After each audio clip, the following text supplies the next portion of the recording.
So yun guys, good morning. So dito tayo sa breeding pen ng ating mga cobra. Tuturuok daw. So ito, kumuha ako ng itlog na 4 para ilaga, pang ulam. Yun guys, so ito yung natira. Yan. So yan sila.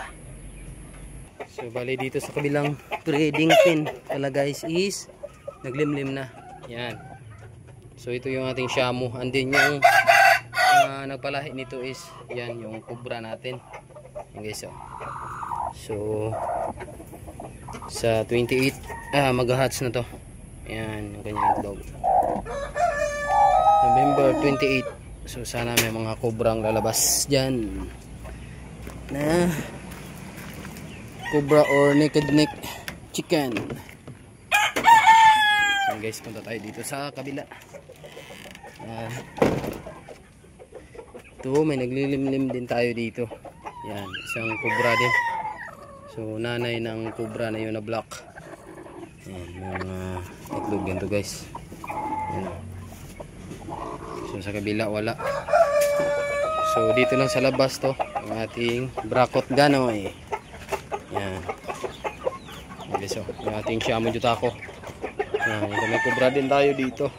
2 months old. Yan. Tapos dito sa kabila yung ating Ganoy din. Yan. Alright. Yan, may mga cobra din tayo dito guys. Yan. Ito yung ating mga pasisiyo. May cobra din dyan. Okay, so ito yung ating pasisiyo sa cobra din. Yan. So bali 6 na piraso yung kanyang pasisiyo. So yan yung kanyang kapares. Yan. Yan o. Yung Brahma. Yan. Parang puro babae yung mga pasisyo nito. Natatakot sa camera. Yan mga pasisyo. Malapit na yung mag 1 month. So dito sa kabila naman yung ating bagong pasisyo. Yan. Tapos ito yung natira sa ating palahi. Yan guys. Yan.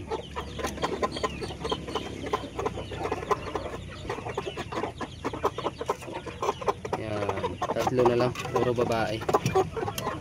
Yan guys. So ito yung ama. Yan.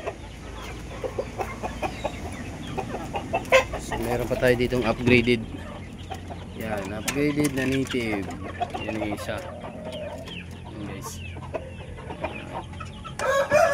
Tapos yung isa na to is anak ng cobra.